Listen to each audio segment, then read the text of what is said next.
Halo YouTube, balik lagi di FD Channel bersama gue Farhan di sini, dan kali ini gue baru aja kelar ngerakit PC yang ada di sebelah gue ini, coy. Nah, mungkin beberapa dari kalian yang udah follow Instagramnya FD Channel udah pada tahu ya sedikit-sedikit komponen apa aja yang digunakan di rakitan ini. Karena memang di Instagram itu gue suka memberikan update-update story behind the scenes dari pembuatan konten rakit PC di FD Channel.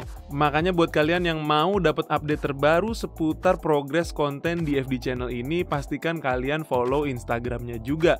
Linknya udah gue sertakan di deskripsi di bawah, coy. Nah, apa aja sih kira-kira komponen yang digunakan di rakitan kali ini, dan seperti apa looks, detail, atau performance dari PC ini? Maka dari itu pastikan kalian nonton video ini sampai habis dan jangan di skip-skip, cuy, supaya nggak ketinggalan semua informasinya. Dan sambil nonton jangan lupa juga nih untuk klik tombol subscribe-nya, karena dengan begitu istilah kata kalian sudah membantu channel gue ini untuk bisa lebih berkembang lagi, dan tentunya supaya kalian nggak akan ketinggalan kalau gue upload video terbaru. Jadi subscribe dan nyalakan lonceng notifikasinya ya, cuy.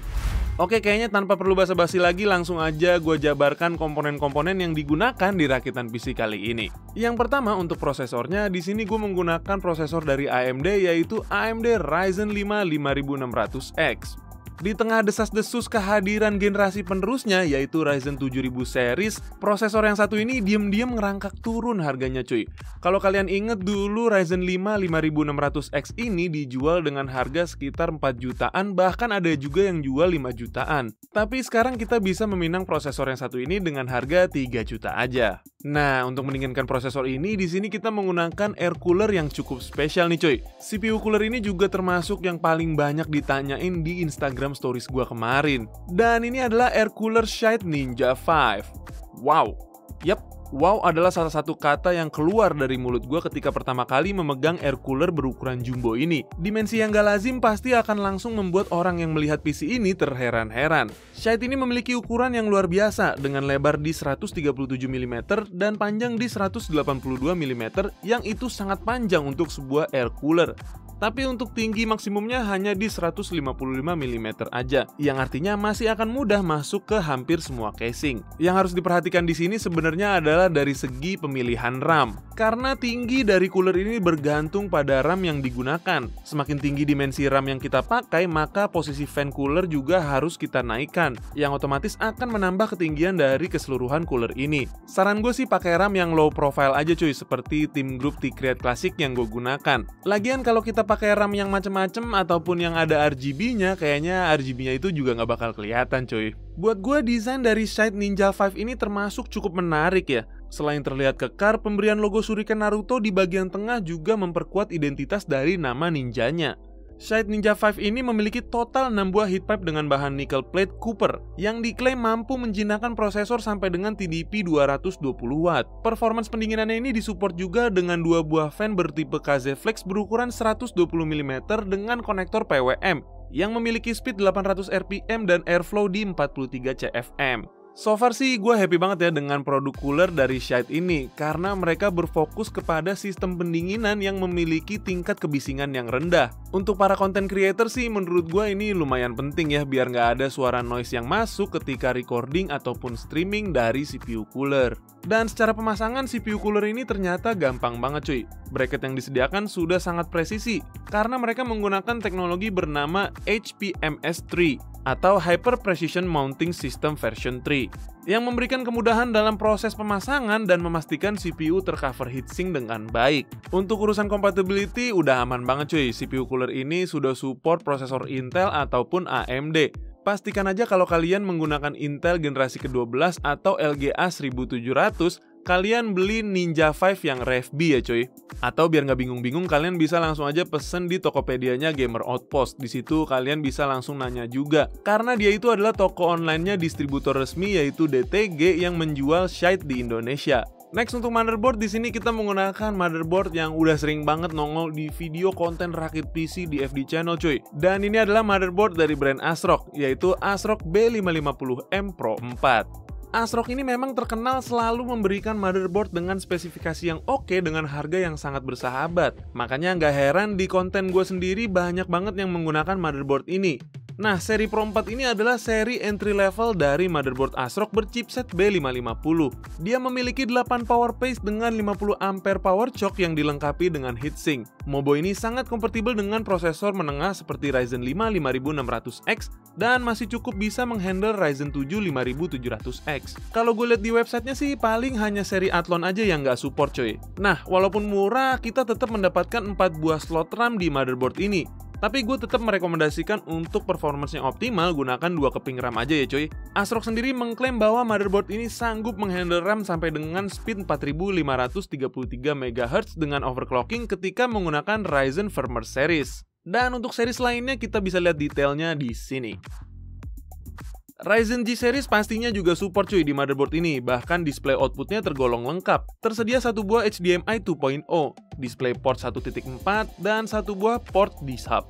Jumlah port USB-nya juga tergolong banyak, total 8 buah USB slot pada I/O panel yang terdiri dari 4 buah USB 3.2 Gen 1, 2 buah USB 2.0, 1 buah USB 3.2 Gen 2 Type-C, dan 1 buah USB 3.2 Gen 2 Type-A. Tentunya RJ45 LAN port dan HD audio jack tidak absen di motherboard ini.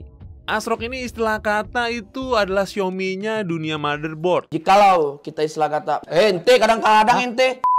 Oke, lanjut ke komponen berikutnya. Untuk RAM seperti yang tadi udah gua spill ya, kita menggunakan RAM dari Team Group yaitu T-Create Classic 2x8GB 3200 MHz dan satu buah SSD NVMe dari PC Test Bench gua yaitu Team Group MP34 berkapasitas 512GB.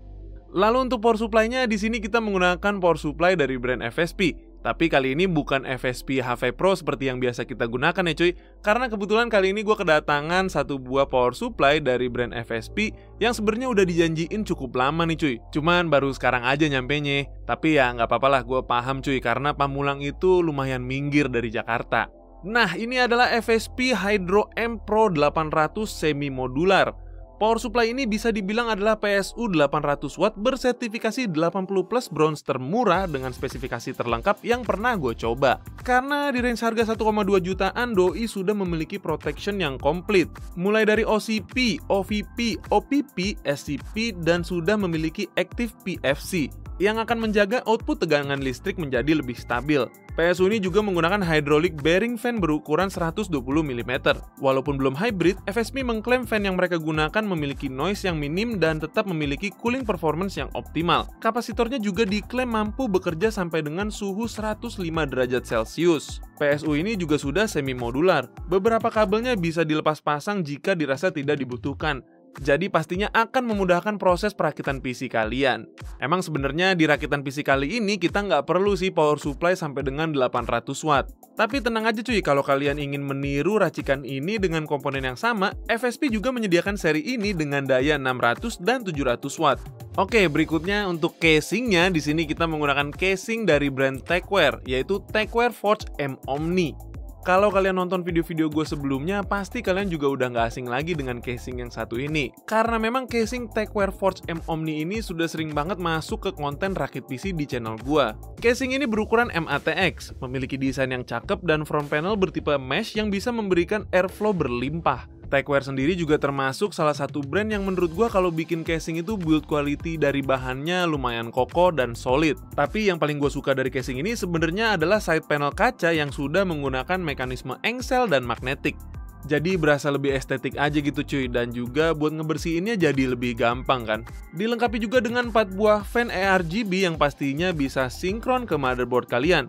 Bukan hanya itu, dalam paket penjualannya kita juga mendapatkan satu buah hub yang tergolong lumayan lengkap nih cuy. Tecware menyebutnya dengan Omni Hub Fan Controller. Dilengkapi dengan total 8 buah PWM port dan 8 buah ARGB port. Dengan port sebanyak itu, kalian bisa mengkoneksikan fan tambahan ataupun CPU cooler yang memiliki fitur ARGB supaya bisa sinkron atau terkoneksi satu sama lain. Hub ini juga bisa membantu kalian yang motherboardnya belum support ARGB Sync. Kalian tinggal menyambungkan LED button yang tersedia pada casing ini ke hubnya jadi bisa mengubah mode atau warna dari tombol itu aja. Hub ini kalau dijual terpisah ternyata harganya lumayan mahal loh cuy, di 129.000. Tapi kalau kita membeli casing Techwear Forge M Omni ini, kita sudah mendapatkan hubnya itu secara gratis. Kebayangkan sebenarnya harga dari casing ini tuh murah banget cuy untuk apa yang kita dapatkan. Berikutnya untuk pemanis, biasanya kan gue pakai sleeve cable ya dari brand Techwear, tapi kali ini gue lagi nggak pakai sleeve cable itu cuy. Karena di rakitan kali ini gue akan nyobain pemanis lain selain sleeve cable tapi dari Techwear juga. Dan ini adalah Techwear Omni Beam Neon Flexible LED Strip. Sebagai pemanis, Omni Beam ini bisa banget sih buat kalian yang suka per RGB-an duniawi. Produksi warnanya cakep, nggak kayak LED strip murahan. Transisi pergerakan dan perpindahan warnanya juga tergolong smooth banget. Sifatnya yang lentur bisa membebaskan kreativitas kalian dalam mendesain dan memasangnya. Dalam paket pembelian terdapat juga beberapa jenis mounting seperti Horizon Mount, Vertical Mount, dan 19 Degrees Mount yang berfungsi untuk membantu menyesuaikan jalur pemasangan yang kalian inginkan. Kalian juga nggak perlu beli tape lagi cuy untuk menempelkan LED strip ini karena sudah tersedia dalam paket penjualannya. Untuk instalasi juga tergolong gampang banget kok karena LED strip ini hanya membutuhkan 3 pin 5V ARGB port. Jangan khawatir juga soal konsumsi daya listriknya karena LED strip ini cuma membutuhkan daya sekitar 6 watt aja. Panjang Omni Beam ini di 55 cm, tapi jika dirasa kurang, kalian bisa beli 2 atau 3 dan tinggal disambung aja jadi satu kesatuan.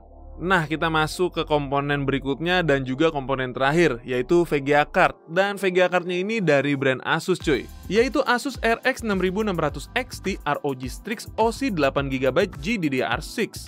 Nah, seperti yang kalian tahu, sebelumnya gue udah nyobain ya generasi terbarunya, yaitu RX 6650 XT. Dan alhamdulillah kali ini kesampaian juga gue nyobain si pendahulunya, yaitu RX 6600 XT. Secara spesifikasi sebenarnya mereka masih tergolong mirip-mirip aja cuy, cuman ada beberapa perbedaan. Dan itu udah pernah gue jabarkan perbedaannya di video sebelumnya. Secara looks memang si ROG Strix ini jauh lebih fancy jika dibandingkan dengan RX 6600 XT yang lain. Enak banget sih dilihatnya cuy, walaupun hanya menggunakan dual fan aja tapi tetap terlihat keker dan keren. Untuk sekedar refresh aja gue jabarkan sedikit spesifikasinya.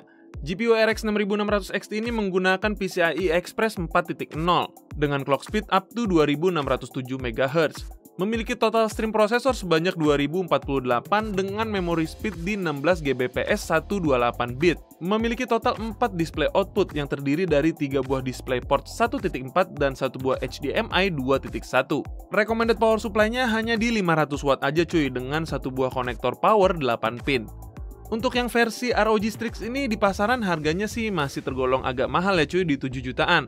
Tapi kalau kalian ingin menyesuaikan budget, si RX 6600 XT ini sebenarnya di pasaran banyak juga yang jual di harga 5 jutaan aja. Nanti link komponennya gue sertakan semua di kolom deskripsi ya cuy, buat kalian yang mau rakit PC seperti ini tapi punya range budget yang berbeda-beda. Oke, itu aja sih komponen yang gue gunakan di rakitan PC kali ini. Dan seperti biasa sebelum kita tes performance dari PC ini, kita lihat dulu proses perakitannya cuy. Let's go!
Oke cuy, itu dia tadi proses perakitan PC-nya dan sekarang kita langsung tes aja PC ini. Sebagai catatan, proses pengujiannya dilakukan di ruangan ber-AC bersuhu 25 derajat Celcius dengan tempered glass tertutup kali ini cuy.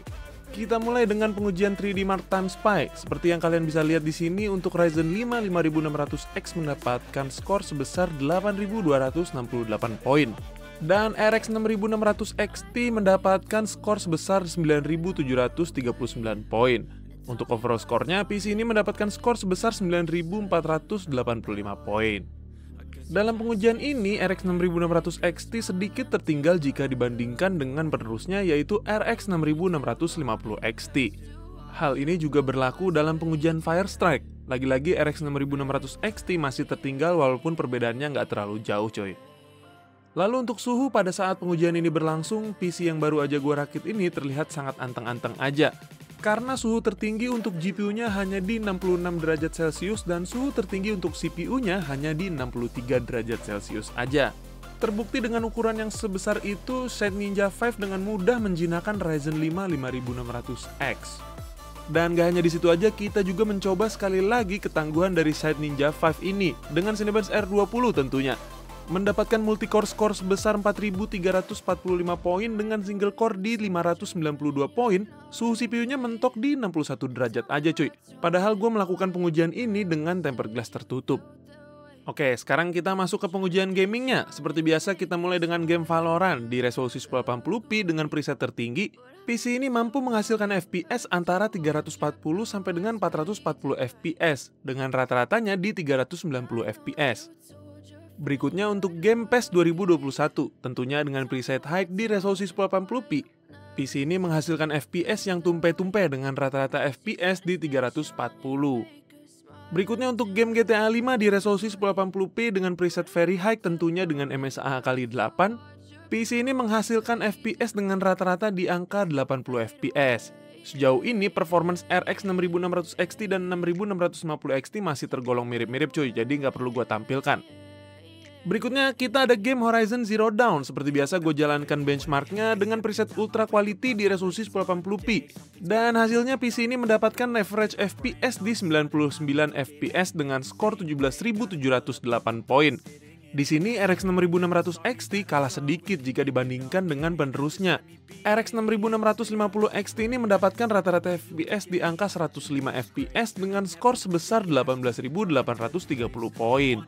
Hal ini juga terjadi pada pengujian Far Cry 6 dengan preset tertinggi di resolusi 1080p.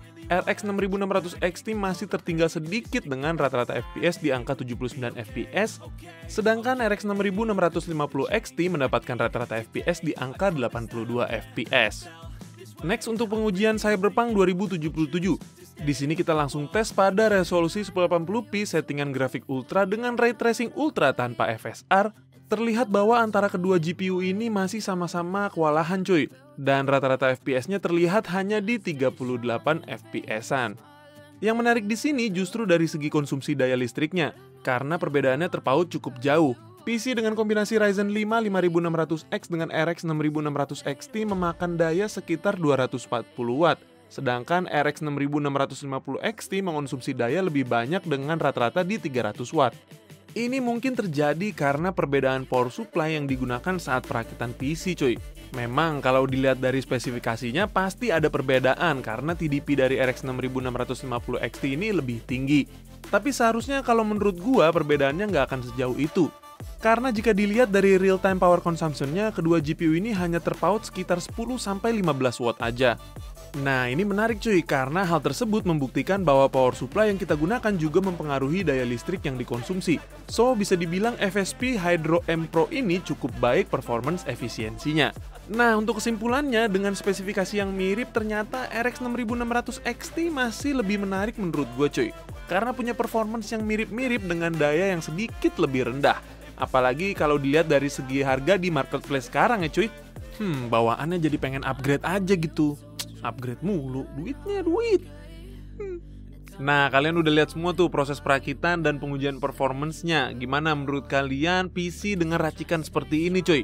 Kalau menurut gue sih kombinasi komponen-komponen seperti ini sudah bisa dibilang cukup high end ya cuy. Karena di resolusi 1080p PC ini udah cukup enak banget lah untuk gaming, editing, dan kebutuhan productivity lainnya. Desainnya juga gue suka banget ya, terlihat padet, keker, dan ya laki banget lah cuy. Ya moga aja video kali ini bisa jadi referensi nih buat kalian yang mungkin mau ngerakit PC full AMD. Tentunya budget di rakitan PC kali ini tuh istilah kata masih bisa dipres-presin lagi cuy. Ente kadang-kadang ente. Dengan komponen-komponen yang disesuaikan tentunya. Ya namanya juga rakit PC, yang kelebihannya itu emang di fleksibilitasnya. Oke cuy, kayaknya segitu aja video gue kali ini, semoga bermanfaat. Akhir kata gue Farhan pamit undur diri, don't forget to like and subscribe, and as always, see you on the next video. Bye bye. I know you told your friend you're not okay, and tell me what's wrong and why you never said you felt that way. Guess you're trying to stay strong and fake a smile until I look away, but I've known you too long.